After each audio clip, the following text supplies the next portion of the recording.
certainly, buy at that sort of price level. The other thing you need, of course, is the operator's agreement to do a full MVNO implementation.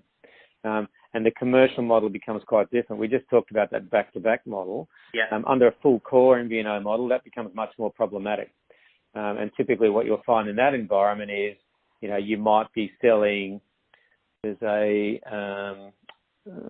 they call their start with a D in Germany, for example. They were on a model where, they'd buy massive bundles of minutes, SMS and data, and then they're a full MVNO, and then they can package it up however they like. So the MNO lets go of a lot of control by allowing full MVNO access.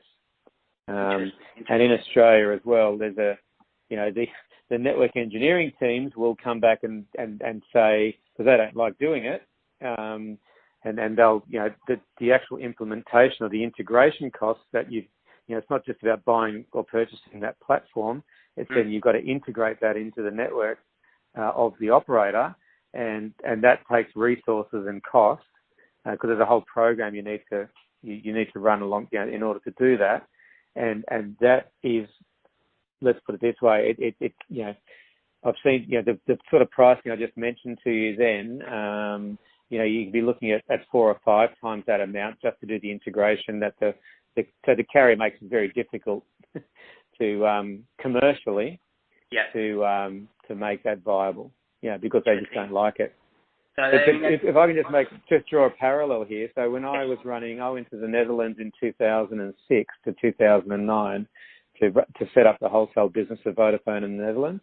And we set up our own core MVNO platform, which sat separately to the network, fully expecting to sign light MVNOs. Yep. And 5 of the 6 MVNOs that we implemented whilst I was there were full MVNOs. Interesting. Okay. So the market there is much more open to it. We could do it a lot more cost effectively. It was a much more, it really depends on the openness of the market in terms of, whether the operators themselves will allow full MVNOs into the market.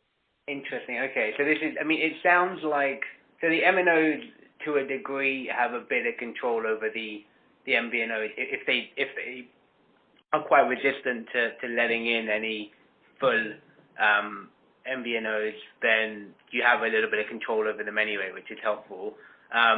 So why? I guess the question is sort of like, why in Australia do you only have one full MVNO? Is it because the MNOs are sort of quite against it, or is it because the MVNOs are themselves, because of the cost and the integration issues, they're just not willing to go down it? Is there sort of other reasons why you wouldn't make the leap to full? I think it's a bit of both. Like if you're obviously like a retailer like a Woolworths or a Coles, you're not a telco, so you're not going to be wanting to operate a platform. So you want to have a more of a white label approach. But there are a number of telcos in the market who would like to be full MVNOs, and actually I'm hearing that there's a lot.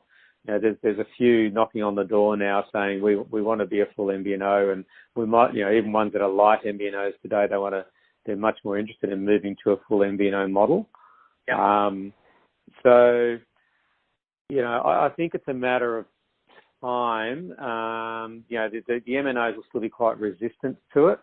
But, I guess it's a matter of time really to see, what's going to happen on that front.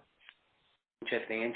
Because from this, thinking a little bit about, from an MNO type angle, like you sort of want to use the MVNOs as a way to, you're effectively like very high margin business. They're very good at, segmenting, finding little pockets of the market to go after. So I can completely understand the reason of why as an MNO, you're absolutely happy to sort of have these customers, but the sort of risk of them,